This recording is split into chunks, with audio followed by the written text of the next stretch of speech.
Kalau kita melihat najis di dalam masjid, siapa pertama kali yang melihat, itulah yang wajib untuk menghilangkannya. Seketika itu juga, meskipun di dalam masjid sudah disediakan petugas marbot masjid yang memang bertugas untuk menghilangkannya, Pak. Kalau kita tidak menghilangkannya, maka dosa fardu ain. Maka tinggal sudut pandang kita saja. Kalau bapak pertama kali yang melihat najis, wis apes lah ya kan, gitu kan. Berarti jenengan harus membersihkan. Itu kalau dipandang sudut apesnya kan itu. Tapi kalau dipandang sudut dari keutamaannya, berarti jenengan memang dikehendaki mendapatkan bidadari-bidadari surga. Karena kata guru kami, Kiai Mukhlisun bin Mukhlasin Allahu yarham, ini sudah sering saya sampaikan, tatkala seseorang penduduk surga itu sedang makan buah apel surga, di situ nampak ada ulat di dalam buah, lalu dia loncat. Ulat itu berubah menjadi bidadari yang cantiknya luar biasa, Pak. Itu bidadari yang cantiknya luar biasa, yang kalau turun ke dunia saja maka matahari redup jika dipandang bidadari itu. Yang air ludahnya itu, Pak, jika dia meludah ke air laut maka tawar rasa air laut, Pak, saking luar biasanya, saking putihnya sampai tulang sumsumnya nampak, Pak, ya kan, itu kan transparan mungkin kan gitu, Pak, ya. Tapi yang kalau transparan malah kita takut kan gitu, Pak, jantung detak darah nampak malah takut kan gitu kan. Maksudnya ini adalah majas tentang bagaimana saking putih bersihnya bidadari. Pandangannya tajam, lentik, bulu matanya luar biasa, selalu suci terus. Ketika ditanya, kamu siapa? Aku bidadari yang Allah ciptakan untuk melayanimu selama di surga. Nah, pahala aku apa kok sampai mendapatkan keistimewaan seperti kamu?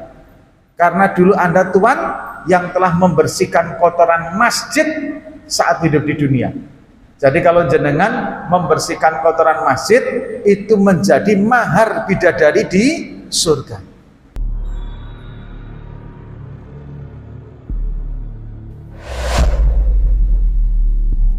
Assalamualaikum warahmatullahi wabarakatuh. A'udzu billahi minasyaitonir rajim. Bismillahirrahmanirrahim. Alhamdulillahi rabbil alamin. Nahmaduhu wa nasta'inuhu wa nastaghfiruh. Wa na'udzu billahi min syururi anfusina wa min sayyiati a'malina. May yahdihillahu fala mudhillalah wa may yudlil fala hadiyalah. Allahumma sholli wa sallim ala sayyidina Muhammad wa ala alihi wa ashabihi wa man tabi'ahum bi ihsanin ila yaumiddin warhamhum bi rahmatika ya arhamar rahimin, amma ba'd.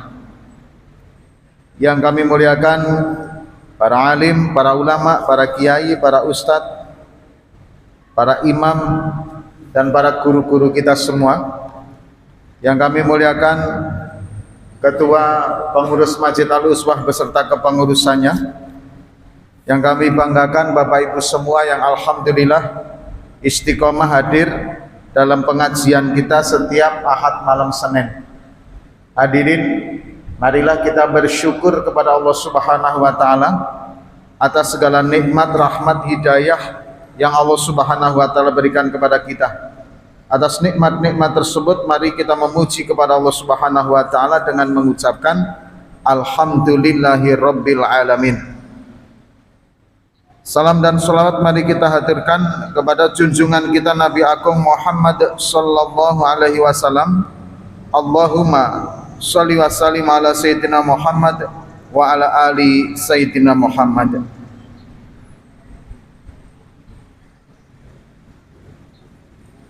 Bapak Ibu yang dirahmati oleh Allah Subhanahu wa taala, pada pertemuan kita kali ini kita akan membahas hal yang berkaitan dengan beberapa pertanyaan seputar ilmu fikih. Karena pembahasan fikih ini memang akan selalu ada permasalahan-permasalahan setiap waktunya yang terus berkembang. Alhasil sehingga hadirin, maka diperlukanlah adanya satu jawaban pasti dari syariah, sehingga Islam itu akan selalu update di dalam menjawab permasalahan di setiap zamannya. Nah hadirin yang dirahmati Allah, meskipun begitu akan ada beberapa kejadian atau permasalahan itu sebenarnya terjadi berulang-ulang saja, artinya setiap masa itu terjadi, namun mungkin model bentuknya itu yang berbeda-beda, tapi kaidah konsepnya itu sudah ada di dalam zaman fikih yang sudah disebutkan, diatur sejak ribuan tahun yang lalu. Baik hadirin yang dirahmati oleh Allah Subhanahu wa taala, sebelum kita lanjutkan, marilah kita tetap mendoakan saudara kita yang di Palestina dan negara-negara yang membantu Palestina sana, semoga Allah Subhanahu wa taala menolong mereka, kemudian Allah Subhanahu wa taala memenangkan mereka dan memberikan Palestina Masjidil Aqsa sebagai tanah yang dimerdekakan di bawah panji-panji Islam. Amin ya rabbal alamin. Lahumul Fatihah. A'udzubillahi minasyaitonirrajim. Bismillahirrahmanirrahim. Alhamdulillahirabbil alamin. Arrahmanirrahim. Maliki yaumiddin. Iyyaka na'budu wa iyyaka nasta'in. Ihdinas siratal mustaqim. Siratal ladzina an'amta 'alaihim ghairil maghdubi 'alaihim waladdallin. Amin. Bismillahirrahmanirrahim. Alam tara kaifa fa'ala rabbuka bi ashabil fil. Alam yaj'al kaidahum fi tadlil. Wa arsala 'alaihim tayran ababil tarmihim bihijaratin min sijil faj'alahum ka'asfin ma'kul. Bismillahirrahmanirrahim. La ilaha illa anta subhanaka inni kuntu minadh dhalimin. La ilaha illa anta subhanaka inna kunna minadh dhalimin. La ilaha illa anta subhanaka inna kunna minadh dhalimin. Amin ya rabbal alamin. Ya Allah, kami mohon kepadamu ya Allah, tolonglah saudara kami di Palestina, di Gaza sana. Ya Allah, menangkanlah mereka ya Allah, berikanlah keselamatan, perlindungan kepada mereka ya Allah, jadikanlah mereka negara yang merdeka secara utuh. Amin amin ya rabbal alamin. Baik hadirin yang dirahmati oleh Allah Subhanahu wa taala, ada beberapa pertanyaan fikih yang masuk ke dalam redaksi kami yang melalui pengurus Masjid Al-Usah dan juga ada yang melalui langsung Japri. Nah hadirin yang dirahmati oleh Allah Subhanahu wa taala,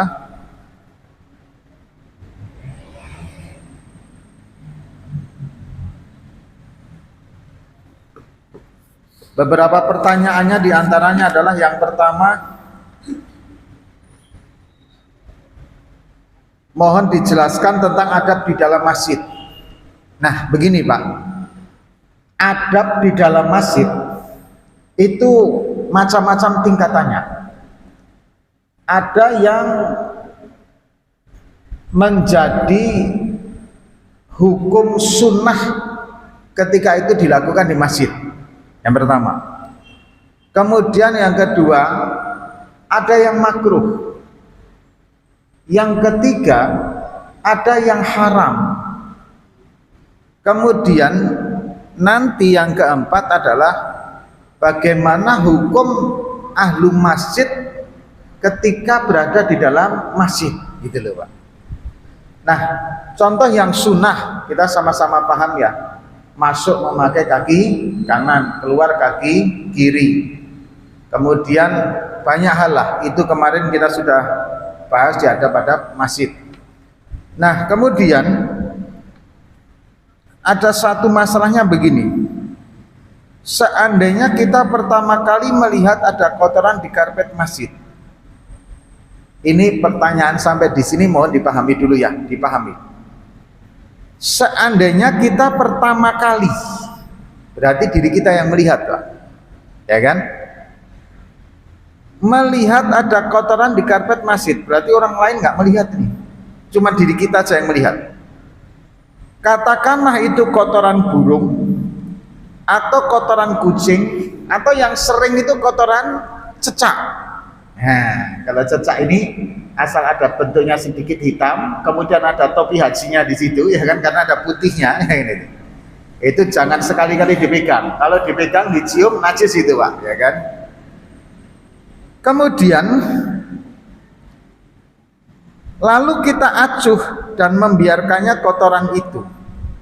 Setelah itu ada jamaah lainnya yang masuk tanpa sengaja menginjak kotoran burung atau kucing itu, atau kotoranlah cecak. Pertanyaannya, apakah kita jadi berdosa membiarkan kotoran burung yang ada di dalam masjid? Mau kotoran burung, kotoran kucing, kotoran cecak, apakah kita dosa? Yang kedua, apakah kita wajib bersuci lagi atau berwudu jika terkena menginjak kotoran hewan tadi? Ataukah kita cukup membasuh saja kotoran yang melekat dengan menggunakan air? Nah, begini Pak. Insya Allah ini akan saya terangkan habis ini Pak. Gak cuman kotoran, termasuk bangkai nyamuk dan lain sebagainya. Ini jangan diremehkan ini Pak.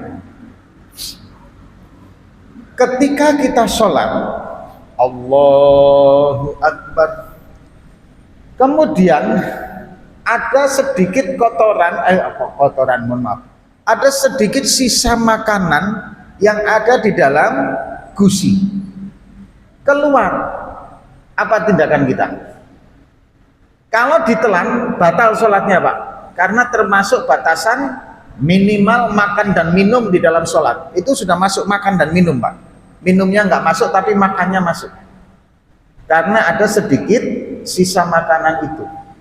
Yang kedua hadirin yang dirahmati oleh Allah Subhanahu wa taala, apabila kemudian masuk lalat kayak nyamuk kayak atau lain sebagainya, nah itu bagaimana? Otomatis kan kalau ditelan kita batal, akhirnya kan kita diludahkan.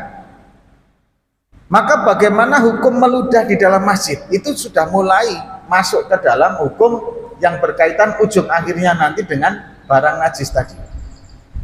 Maka dalam kitab Fathul Mu'in ini hadirin, Bismillahirrahmanirrahim, wa innama yahrumu al-bisaq fi masjidin in bagiyat jirmuhu. Haram meludah di masjid jika ludah itu nyata bentuknya Pak. Jadi meludah di masjid itu haram Pak. Makanya solusinya bagaimana? Ketika kita ada sedikit sisa makanan, kita buka di sini kantong Bapak itu yang atas, ludahkan di situ. Begitu Pak. Jadi masukkan ke dalam kantong saku Bapak. Jangan dibuang, itu jangan. Meskipun sedikit itu hukumnya haram. Walaupun setengah butir nasi, haram Pak. Menjaga kemudian masjid itu seperti itu. Kemudian hadirin yang dirahmati oleh Allah, kalau uapnya bagaimana? Kadang-kadang kita sujud ada uapnya kan, atau kita cipratan dari mulut kita tapi kita nggak sadar gitu loh. Maka mana hukumnya? Maka hadirin hukumnya adalah ketika uapnya sangat sedikit ulama yang mengharamkannya, artinya jumhurnya, masyhurnya malah makruh Pak, karena tidak nampak mata, jirmuhu bentuknya itu tidak nampak. Tapi hadirin, kalau kemudian yang beda lagi yang kita tidak tahu, kalau kemudian kita tahu, kita misalkan saya nih Pak ngobrol kayak gini, ke masjid, maka kalau saya nampak wajib seketika membersihkannya. Tapi kalau nggak nampak enggak. Maka itulah salah satu pentingnya membawa sajadah. Meskipun sajadahnya kecil. Karena untuk menghindari cipratan air kita kepada tikar di masjid. Salah satu pentingnya membawa sajadah kecil itu seperti itu. Wajib enggak? Enggak wajib juga. Itu kan ikhtiyat kita, kehati-hatian kita agar nanti pada saat sujud kita mengucapkan subhana rabbiyal a'la, tidak menetes air ludah kita. Meskipun itu sangat jarang sekali, tapi kan kita nggak tahu.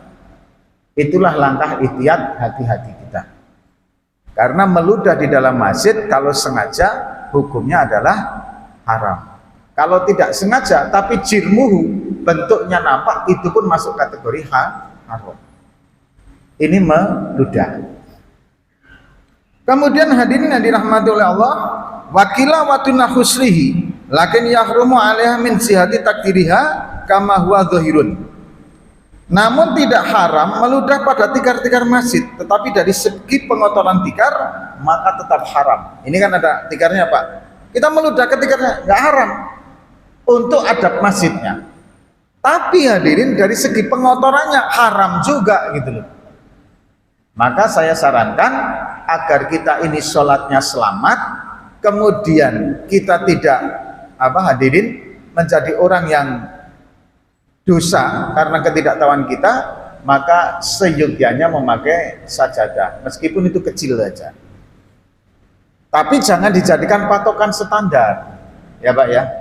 Kalau yang nggak pakai sajadah, wah dia belum ngerti ini hukumnya. Ya nggak juga gitu loh Pak. Kita terlalu suudon. Ada yang mau pakai dan tidak pakai sah-sah saja. Ini hanya keikhtiatan dan kita tidak boleh mengatakan orang yang tidak memakai sajadah belum paham tentang adab masjid, enggak juga. Yang pertama, kemudian yang kedua, makruh tahrim atau makruh yang mendekati keharaman atau makruh tanzih, makruh yang sangat dibenci. Itu bahkan sedikit kemungkinan sampai mendekati haram. Itu di dalam masjid satu hadirin yang dirahmati Allah kebas-kebas baju Pak. Jadi Bapak kalau mau pakai sajadah mau dikebaskan jangan di masjid Pak. Ada kan orang begitu pakai sajadah mau diangkat kebaskan di situ. Rontokannya itu Pak ke masjid itu sudah haram Pak. Itu mengotori masjid. Bagaimana luar biasanya ini Pak. Kemudian termasuk yang tidak ditekankan untuk ditinggalkan sampai makruh-makruhnya menjadi makruh tanzih, makruh yang sangat dibenci, sisiran di dalam masjid. Maka Bapak kalau mau nanti panitia pengurus masjid mau meletakkan kaca hias itu jangan di lingkungan masjid Pak, di luar tempat wudhu kayak atau apa, sehingga kelompok bersisiran berhias di situ. Jangan diletakkan di sini Pak, misalkan kan gitu. Diletakkan di situ jenengan sisiran jatuh pula kutunya kan gitu Pak ya. Kalau enggak ya rambutnya yang rontok. Nah ini enggak boleh juga. Bahkan memakai amamah, selindang, kemudian memakai surban itu seyogyanya di luar masjid, jangan di dalam masjid. Jadi di dalam masjid itu memang sudah fix, siap ready Pak. Bagus. Kemudian hadirin yang dirahmati oleh Allah Subhanahu wa taala, termasuk yang sering disepelekan adalah ketika kita misalkan ada rontok apa gitu di baju, kita kebas-kebas begini. Ini meskipun kebas-kebas sedikit ini nggak boleh Pak. Tadi kok Pak Ustadz kebas, ini contoh Pak, ini nggak kotor masalahnya kan gitu kan. Maksud saja itu kena kotoran kemudian kita ginikan gitu maksudnya. Nah hadirin yang dirahmati oleh Allah Subhanahu wa taala, itu yang berkaitan dengan kotoran yang ada di masjid. Kita betul-betul safety, jangan sampai ngotorin masjid, safety betul. Bagaimana kalau hukumnya makan dan minum di dalam masjid? Nanti Pak, nanti di belakang ada. Kemudian yang dirahmati oleh Allah Subhanahu wa taala, wa yajibu ikhraju najisin minhum fauran ainiyan alaman ilma bihi wa in ursida li izalatihi mayakumu biha bimaklumin kama iktadahu itla tuhum. Wajibu dan wajib, ini wajib, wajibu dan wajib ikhrajun najasin, membuang atau mengeluarkan kotoran minhu dari masjid fauran, seketika itu juga, ainian menjadi fardu ain, alaman bagi orang alima bihi yang mengetahui najis tadi. Jadi hadirin, kalau jenengan kok melihat, saya lanjutkan dulu. Wa in ursida, meskipun telah disediakan liizalatihi, petugas untuk menghilangkannya, mayakuma yang memang disediakan biha di dalam masjid dimaklumin dengan sudah jamak kita ketahui. Jadi begini, kalau kita melihat najis di dalam masjid, siapa pertama kali yang melihat itulah yang wajib untuk menghilangkannya. Seketika itu juga, meskipun di dalam masjid sudah disediakan petugas marbot masjid yang memang bertugas untuk menghilangkannya, Pak. Kalau kita tidak menghilangkannya, maka dosa fardu ain.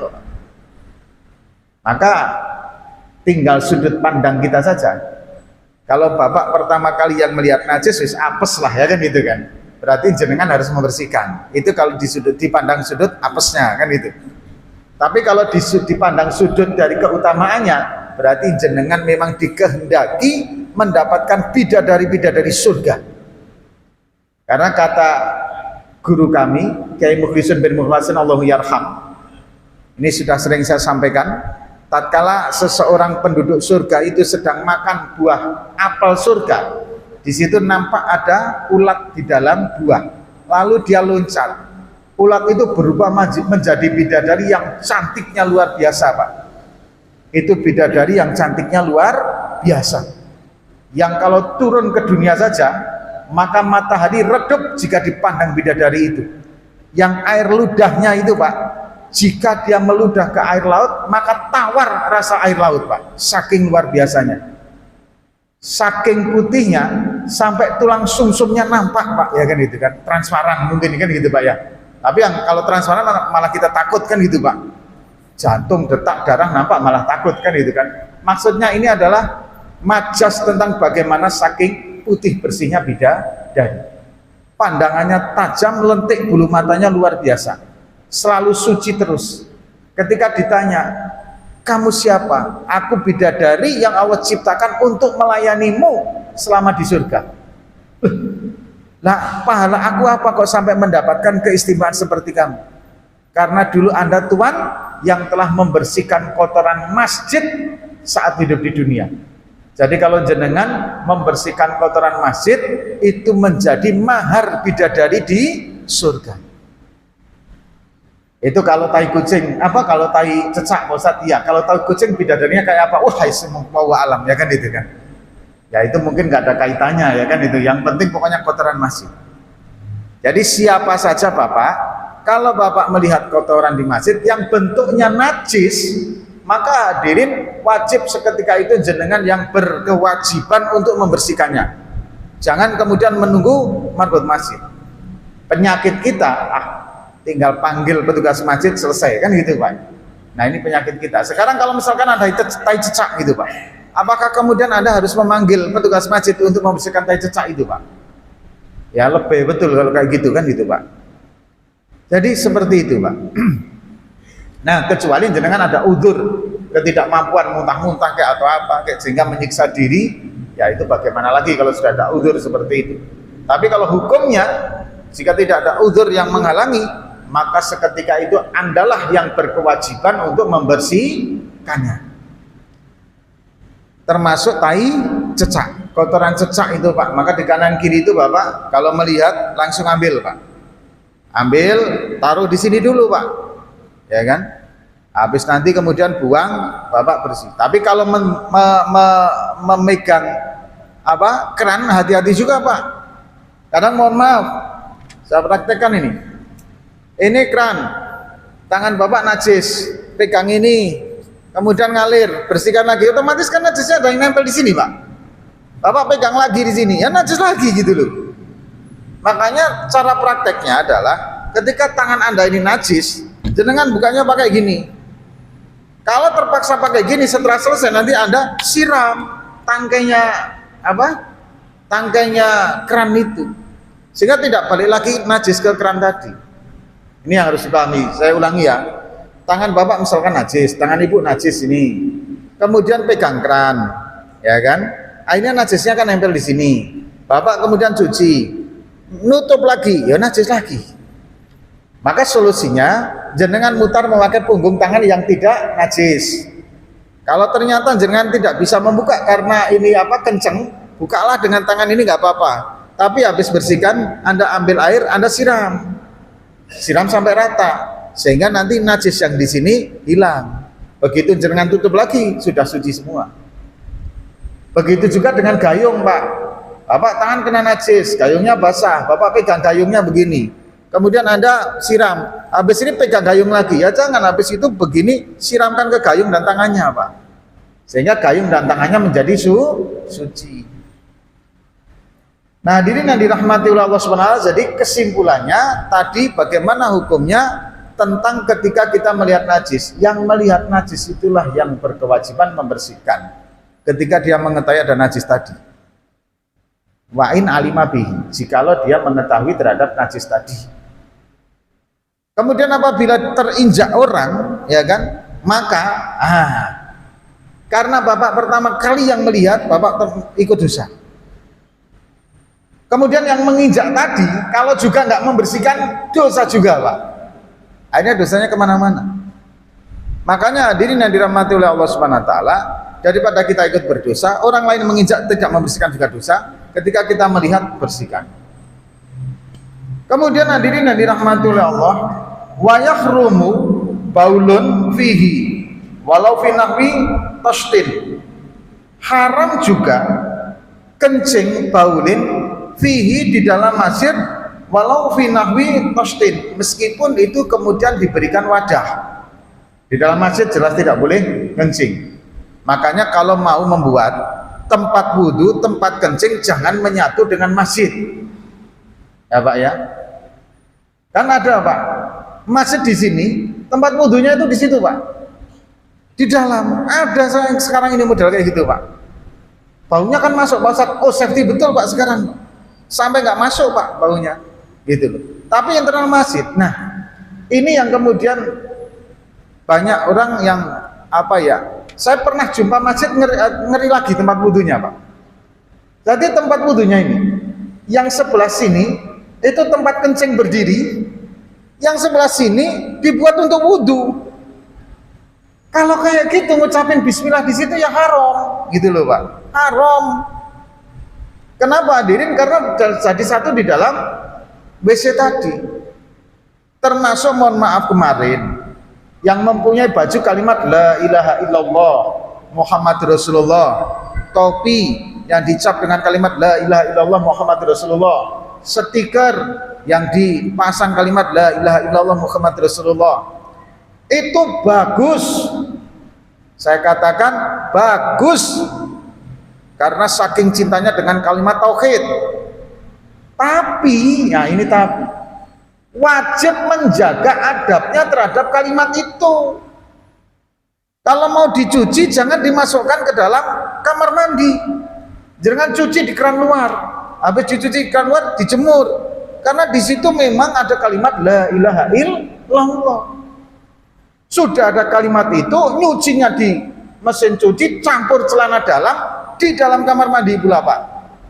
Ya masya Allah, naudzubillah min dzalik.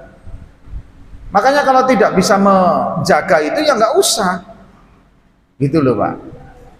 Kemudian yang kedua, mohon maaf ini, yang punya lori, ya kan, yang punya pickup, yang punya apa saja lah ya, itu mereka kadang menulis ayat Al-Quran di pantat truknya.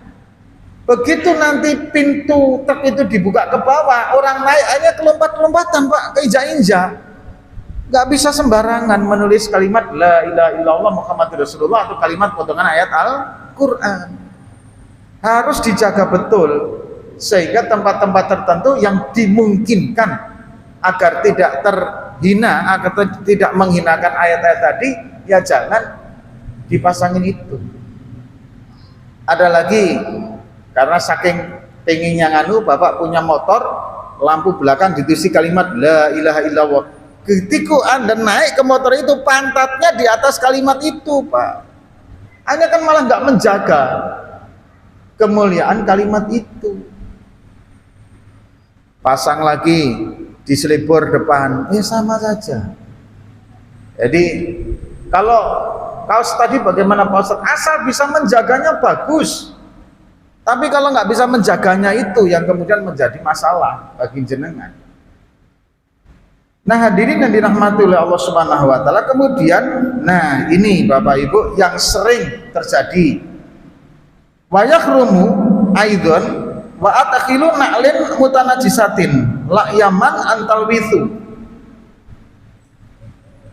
haram juga memasukkan sandal yang terkena najis yang tidak aman menjadi barang yang mutanajis. Ini kadang kan sudah ditulisin di situ batas suci. Kalau Anda memang betul-betul mempunyai ilmu, mempunyai adab, ketika ada tulisan itu, walaupun jenengan itu pejabat, atau walaupun jenengan itu orang kaya, atau jenengan bukan pejabat, atau jenengan orang terhormat, atau jenengan rakyat jelata, atau jenengan fakir miskin, atau jenengan ulama sekalipun, kalau memang di situ ada tulisannya batasan suci, itu sandal jangan dimasukkan ketika sandal itu tidak aman dari mutanajis. Kalau Anda yakin sandal itu aman dari mutanajis, nggak masalah. Bahkan di dalam Arab itu ada muzah. Muzah itu kayak apa ya Pak ya? Muzah itu kayak sepatu, tapi dia kayak sepatu bot gitu Pak, tapi bukan sepatu gitu loh, yang memang dipakai di dalam ruangan gitu loh, kayak model kaki palsu gitu loh Pak, kaki palsu yang apa, elastis gitu loh, untuk menjaga dari rasa dingin, karena kalau dingin sana itu kan luar biasa Pak, kayak kaos kaki gitu Pak, tapi bentuknya padat gitu. Nah itu nggak masalah karena memang tidak dimungkinkan aman dari mutanajis. Tapi kalau yang tidak aman dari mutanajis itu sandal jangan sampai naik melewati batas suci, hukumnya haram, hukumnya itu haram. Hal yang berkaitan membuang najis, jangankan najis, meludah saja tadi haram Pak, padahal ludah itu nggak najis. Nah ini apalagi barang najis.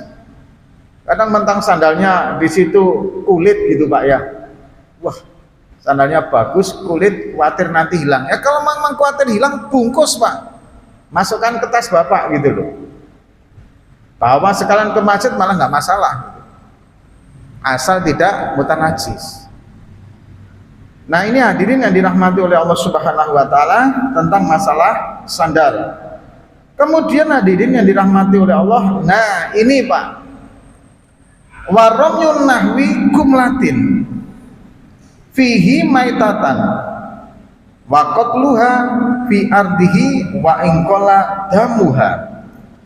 Termasuk perkara yang haram adalah membuang bangkai seekor kutu.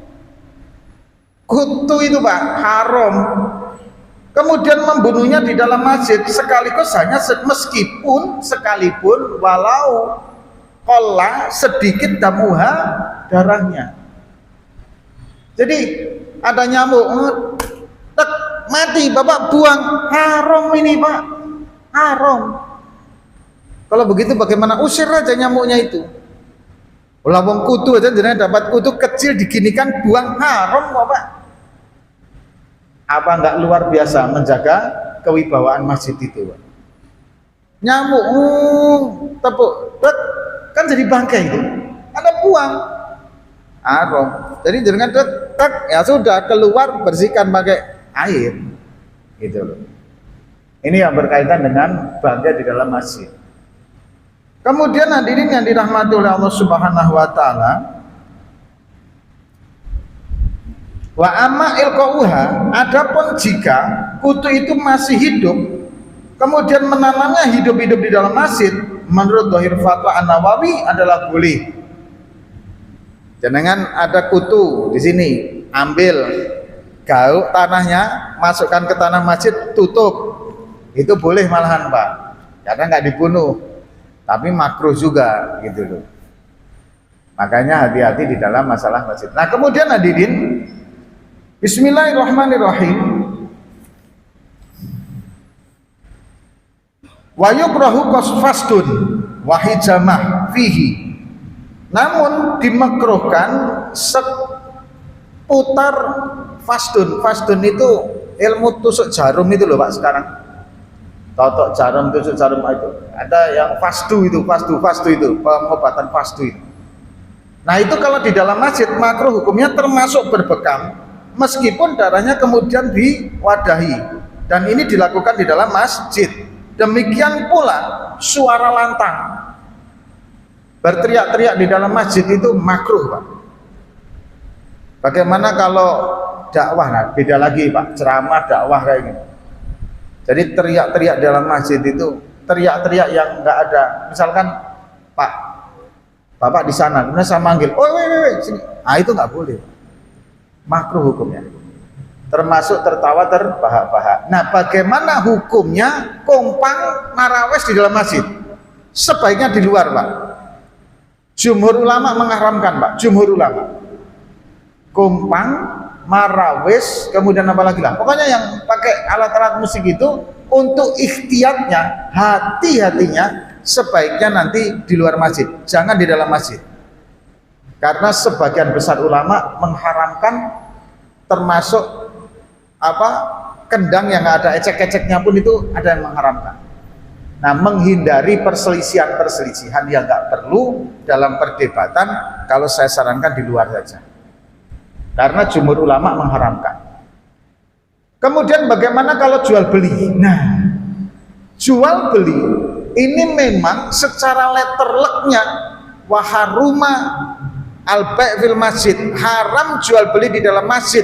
Itu secara letterleknya nggak disebutkan. Saya belum jumpa, mau alam kalau yang sudah jumpa.